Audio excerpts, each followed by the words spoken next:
welcome to a special recording, a special bonus of the Never Seen It podcast. Something we don't do very often, but when we do, it means something. Tonight, we are doing a special little interview with our friend of the show, Mr. Kyle Mabson, who has done the music. He made the track called Don't Think I Can Stay, which we've been using as the theme to this show for a very long time now. It's our anthem. It's not just our theme, it's our anthem. So thank you for that, Kyle. I do appreciate that. Alex, let's take it on to you. Our connection through Kyle is through you. How did you guys meet? Talk to us about that really quick. When I first started doing shows, one of the first bands I became friends with was this band called No Paws, No Lions. I believe that Kyle was introduced to me by Sam Woodson. You guys kind of ran the same circles and everything like that. And yeah, even though he lived, I remember they were based in Riverside. Did you play a lot of shows in Riverside? No. They played more shows in LA. Okay. There's a lot slimmer options for show playing in Riverside than LA. Obviously. Yeah, that's true. Then you and I I had you booked for a show. It was Jim Merson's Monster Mash. And that was with one of the former members of Captain Ahab. How do these bands get on any of those shows over there? Actually, back in the day. I think just knowing the people that do the stuff there. I mean, because I started going there when I was like 14, something like that. And then I started doing sound there when I was like 18. So yeah, for a long time, I've been involved doing stuff there. Tell me about how you started getting more involved with doing stuff with film now, which is that you kind of talked about that movie you might be involved with Aziz Ansari. How'd that come about? Yeah, I haven't seen it yet. Okay. So I don't know if the thing I did is even in there, but I made something for it that's in the movie. Yeah. So hopefully it is when it comes out. I don't know. Yeah, I got asked to do it. I'm good friends with Aziz's brother, Aniz, who is also a writer on that movie. Nice. And I became friends with him through my Instagram. So he knew that I could make the thing that they wanted to be made for it, basically. Okay. Are you from California originally, Kyle, or where are you from originally? Yeah, born and raised in LA. Okay. Both parents born and raised in LA. This is living by in where LA. I always lived. I don't intend on going anywhere else. So yeah. I'm curious about sort of your process and stuff because I discovered your YouTube fairly recently, and I saw that the theme to our show is on there as a video that you put together, I think using just stock footage. So I'm curious about what made you decide to put that together in that way? Like, what was your process like for that? For which thing? For the I Think I Can Stay music video. My friend made that, actually. My friend, Matt, who's a director and has directed a bunch of things. He made that during the early days of the pandemic when couldn't really do anything. And he was like, I'm going to make a video out of just stock footage. And I said, all right, cool. So obviously chicken before the egg, right? The track came first, and then he later on put the images to it. Yeah, right? Yeah. Or like I sent it to him when it was made, and then he made that. Nice. And how did you make the track itself? Like, what was your process for that? I don't even remember. That seems so long ago. Like, at home, like that seems so long ago. That we've been using this track for so long. Well, I think I made that song in probably like 2019, I would think, because that came out like in spring of 2020. So yeah, I probably like made it in like 2019 sometime. Nice. Yeah, I don't know. I was just making all these songs, and that was like, I think that's the first song I put out as this project. That's the first one that came out ever. I was gonna say, speaking of processes, could you talk about a little bit about your process with the visual memes that you create on Instagram? I think they're very interesting. Yes. And if somebody who's like new to you and first time of seeing your stuff, how would you explain your art to them? Just like, I guess, different things from pop culture that you wouldn't necessarily think would go together. Is maybe digital collage of some pop culture from all realms of it. Like, because I seen one with like I think it was Macaulay Culkin, and then it was like a Soul Calibur in front of it. And then I read this is a long time ago. I read like an interview on it. It's something like he just randomly popped up to a wrestling match that you were at, and that was kind of like your inspiration for that. Is that kind of like how most of your works come about? Yeah, most of the things I make, I don't really have an idea before I start making it. It's just like, or I'll think of like one thing and then I look that up, and then I'll find an image I like, and then I'll be like, and then that makes me think of something else, and then I'll look that up. I like this one with Nathan Fielder. There you go. Yeah, that's fantastic. So yeah, I usually don't have any sort of idea going into it. It's just like as I'm doing it, I'm like making it up as I'm going. That's cool. How long does it take you to make one of those? It depends. It could take like 15 minutes. It could take like an hour. It just depends on the thing, but somewhere in there usually. Cool. You have 32,000 followers. I just noticed that, by the way. 32,000 followers on Instagram. How much engagement do you have with people that follow you on there? Out of curiosity. Like what do you mean? Like do you talk? Do you interact with your followers on that platform a lot, or is it pretty passive? I'd say for the most part, pretty passive. Like some people I do, but not many. I wish we had 32,000 followers. And I'm not like hashtagging shit or anything like that, you know. Gotcha. See, that's the most impressive thing to me. It's like I've known you for like over 10 this years, is beautiful. You know? I love that. Yeah, Larry David. Yeah, I've ahead, known Alex. You since I think I would say at least 2008, right? And around there, yeah. I find that very, very impressive that you've been like able to connect with like really cool collaborators, you know, like just through your art. You know, like you had that people just kind of like the people who ran Complex Con hit you up to do that booth there. You've done collaborations with bands. What's the most interesting like collaboration that you've been involved with because of your art? I don't even know. I don't know, because I'm very much about like experiences and like doing like very like if an opportunity comes up to do like a weird like niche thing, like I'm gonna fucking take it for sure, just to say I did it. Like it's not like I'm more about like like some weird experience than like I don't know, getting money or I don't know. It's like that's more I don't know, more of an important thing or something. Yeah, I mean that feels kind of like you and I, our relationship how it's been historically. Like I'd hit you up, tell you about something like interesting that I'd want to do with you, and you're like, yeah, let's do it. And it feels like that's kind of the vibe that you try to go for. Like money has never been a driving point for you. Like no, it's a necessary thing. I'm sure like when I've done a show with you or with anyone, I'm never like, how much does it pay? Or that's not the first thing that comes to mind, because it's more about if I want to do something, I want to do it. It's not, I'm never going to ask if I want to do something, I'm never going to ask how much does it pay? That's not the first thing to come to mind to be like, oh, I need this to find out first. Like that's not the most important thing.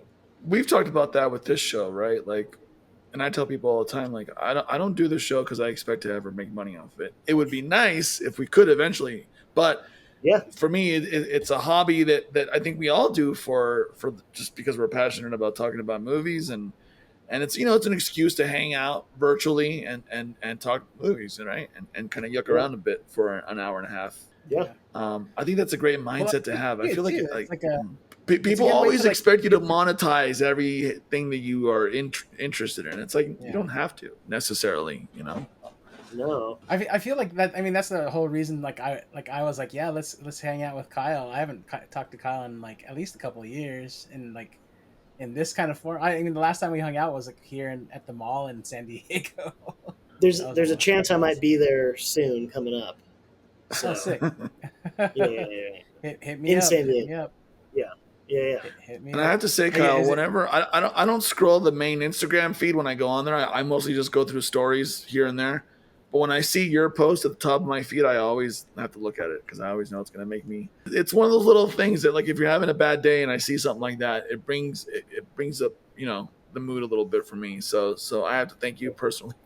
There we go. Yeah, I'll take that for sure. Yeah, it's honestly the only thing in my feed worth looking at, if I'm being honest with you, because everything else is, on Instagram is ads and It's just other random shit. Some bullshit that doesn't matter or you don't care about. Yeah, I understand. That's why I don't follow anybody. Yeah. Oh, really? If you look at my account, I remember that. I remember that day. I was like, I saw I went to your Instagram feed and I was like, oh man, you just followed me. That's like very admirable. It's been years. I haven't followed anyone in years. Yeah, you're right. 0 following, but you have 3,511 posts, my friend. That's impressive, man. Well, for a while I was doing it every day, so yeah, it adds up. That's great. And how do you grow a following? Did you just grow it organically? Just people just find your stuff and started following? Okay. Yeah, like I've never paid for an ad or like I said, I've never hashtagged anything. Like I'm not doing anything. Yeah. I'm over here trying to ask ChatGPT best SEO for our podcast, hashtags, all that good stuff.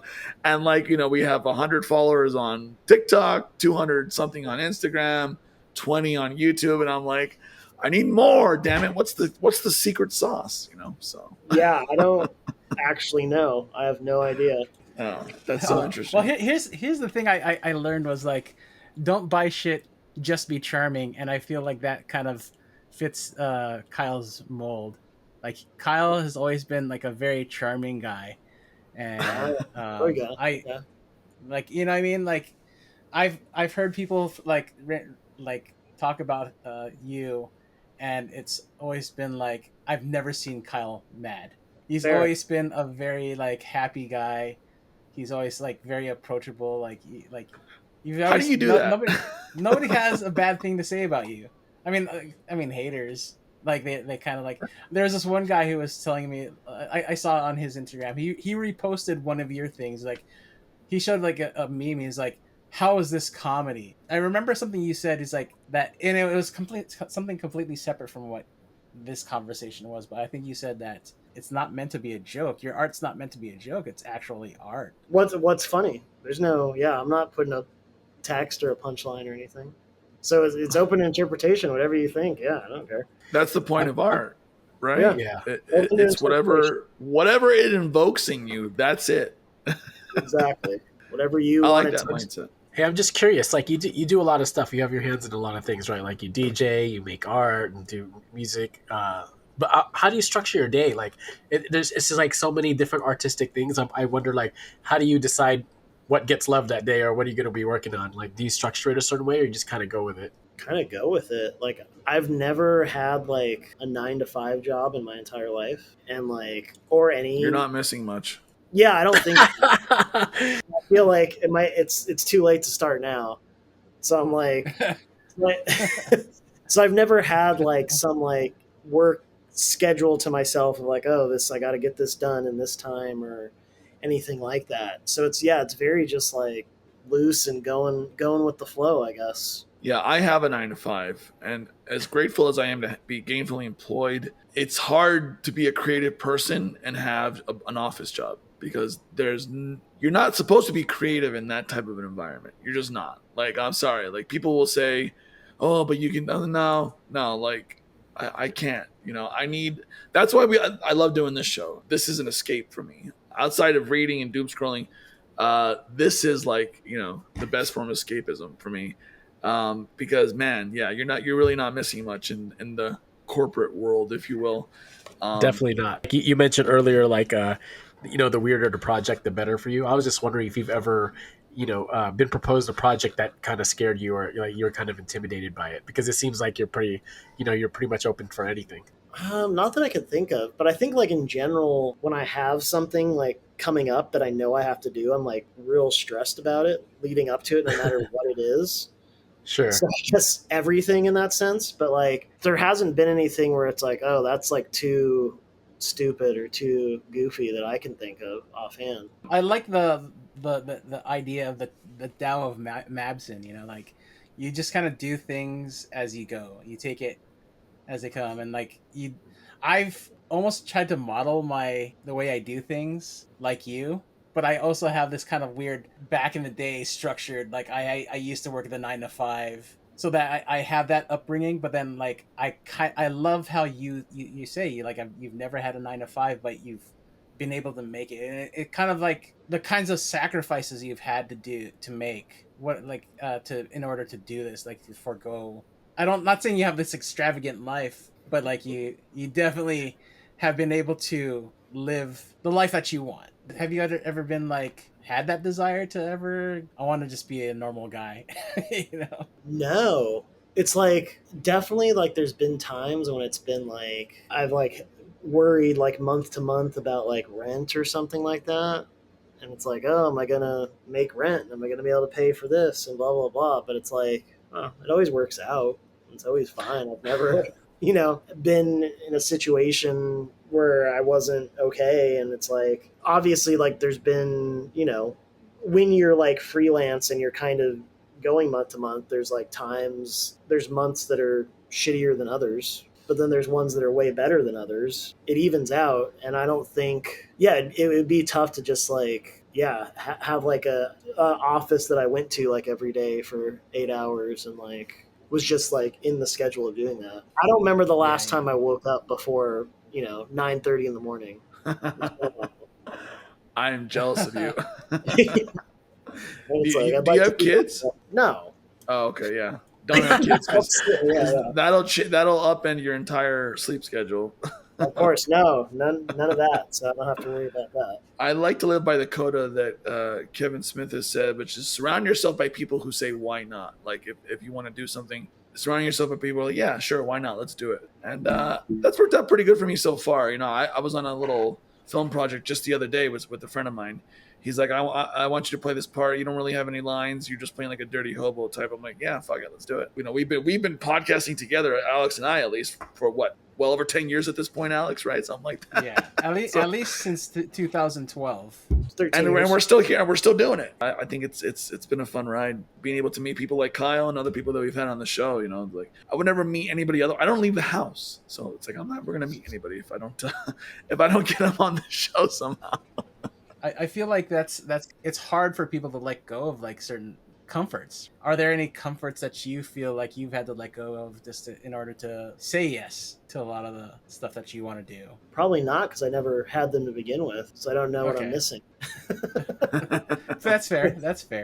Yeah. So I don't. I'm sure there's a bunch of shit that I've been missing out on that I don't even experience or haven't on a regular basis. So I don't even think about it. Yeah. Well, I mean, just taking it back to like the whole film aspect of our thing. There's like a movie that I recently watched called Perfect Days about this guy who have you seen it? No. It's about this Japanese guy who like he lives in Tokyo and he has a job as a restroom cleaner. He just goes around as he's a janitor. He seems to have like the happiest life. He's like very, very content with everything. And in that movie, you find out that he's had to let go of a lot of things in his life in order to find that balance of happiness. When I watched that movie, I thought of you because of like I see this balance in your life, and like you said you've had struggles of like I think that's what I was trying to get at. It's like I want to be able to be able to strike that balance as well, because I think that's kind of like the trajectory of my life. Like I want to be able to do creative things. That's why I do this podcast still, and like I want to get back into doing events and like being able to do fun things like the Creed night. Creed night. Talk about that. How did that come about? Thought, people need an event based around some divorced dad rock, and we can be the ones to provide that. Done 3, the first 2 I DJ'd, and then the last one I was kind of just like, let me just come up with a bunch of dumb shit. Like I don't need a DJ, just let me be in charge of the dumb shit. And it was great. I was in charge of the dumb shit, and it was cool. Nice. Had like some dudes like punching doors and going through doors, and had a guy dressed like Captain Jack Sparrow doing vape tricks. It was great. Damn it, why wasn't I there for that? I know you have some involvement with pro wrestling, and I saw that you had some pro wrestlers. Like, how did that aspect come about? Well, I thought if I'm doing like a 2000s like over compensating masculine night, you need some pro wrestling, right? Like that's part of it. So Well, yeah, the theme songs from a lot of pro wrestling came from that era too. So all the yeah, classic ones. exactly. So it's like very on brand. It's like you're watching, yeah, you're like chugging a Monster Energy. You're like watching like Bar Rescue, and then like wrestling comes on. You're gonna turn on that wrestling. Sitting on your leather couch, it's cool. Well, I have a question for you guys. How do you guys find, especially you, Kyle, as a creator of music and an artist, how do you find, what's the best way to find new music? I guess because I go to shows a lot. Hmm. So a lot of bands I want to go see, like seeing who's opening for that and being like, okay. And then even just like looking on your like Spotify or Apple Music at like artists you really like, and then looking like at the bottom of like, what do other people listen to? And you're like, oh, I haven't heard of this band. Let me check this out. I feel like just stuff like that. Because it's also like when I'm driving around, I don't listen to playlists at all. I listen to like just like full albums of bands. So it's like I'll do that, and then it'll show up like, oh, these other albums you might like. And then I go, oh, let me check these out. And then some of them I'm not gonna, and then some of them I might. And then you go from there, and it just keeps going. I find it like typically, because I've been following a lot of the same bands and labels and stuff like that, and then like venues they'll post flyers and stuff like that of the shows that they're involved with, and a lot of times I'll like hear a song that's on that post, and I'll go, oh, that sounds pretty cool. I'll go check it out, and I'll check out the flyer, who's on that flyer, and I'll just search them on Spotify, and like if they're not on Spotify, then I'll check Bandcamp. I like to find like local artists first off, and so like that's how I expose myself to new music lately. And then social media helps a lot because then I could look at that artist and see who they're following. It kind of shows me what they're inspired by or where their sounds may derive from, and then so it just turns into like a never-ending search of like, oh, let's see what this sounds like, let's see who this artist is. And then social media, because of the way it's set up, right, it just starts recommending stuff to you once you've seen enough indie artists. Gotcha. And then you land a few good ones doing it that way. So at least I know only one local band here in Denver. They're called the White Moms. Because they're all adopted by white people, and they themselves are not white. So it's just a great name. They it makes a pretty hot track. So you should check them out if you're on Spotify or whatever. Good stuff. I have one more question. Like, you've been like wanting to like start a new band. How's that going? Not good, which is fine.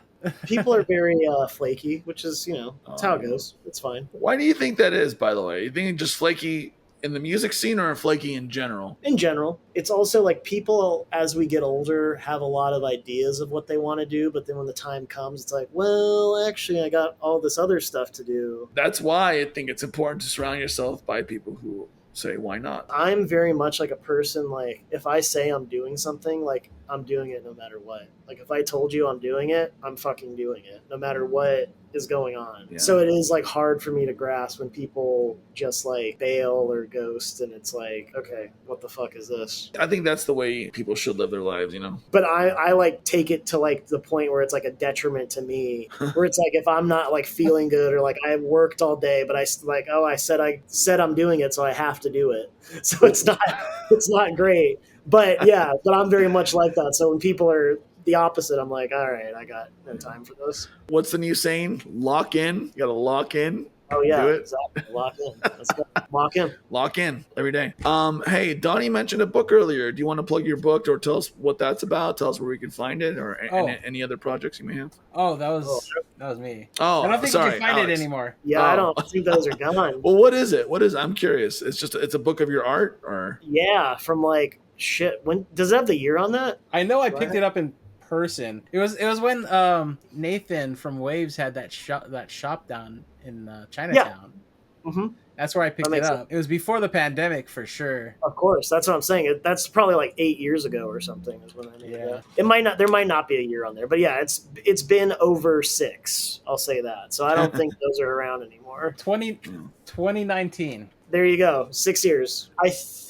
I'm pretty sure there are like 100 of those books made. They're out there somewhere. There's 100 out there in the world. Yes. All right. Do you is there any other projects you want to plug before we wrap it up, Kyle? I don't got anything right now. No. Well, you are on Instagram, as we've talked about. Follow Kyle on there. Selfies_food_and_pets. Did I get it? That's it. It took me a while, man, but I finally got it. But yeah, no, thank you for being on the show, both in our previous episode where we talked about the substance and this little bonus episode. I think it's nice to put a face to a name and get to hear from you and know about you. So really, thank you so much for taking the time to do this with us. Guys, Alex, Donnie, anything you guys want to share? Anything before we wrap her up? No, I just wanted to second that. Thanks again, man. We appreciate you taking the time to hang out with us. Yeah. Thanks again, Kyle. Miss you. Hope to see you soon again. If you're ever in Denver, hit me up. Seriously, we'll go to brunch. Let's go. Let me know. All right. Yeah, cool. And as far as the show, obviously follow us, Never Seen It Podcast, neverseenitpodcast.com. All of our episodes, our back catalog of episodes are on there. Follow us on Spotify. Follow us everywhere. We're on every podcasting platform. And really quick, if you are a former a Google Podcast listener, that got shut down recently. But we're on YouTube Music. So if you have the YouTube Music app, or if you don't, download it. You will find us on YouTube. If you want to see our beautiful faces in video form, here we are. That's pretty much it for the show. So any final words? No. That's a Justin thing, damn it. Sweet. Arnold's not here to do a dance move. Oh, that's... Arnold likes to be our resident dance guy.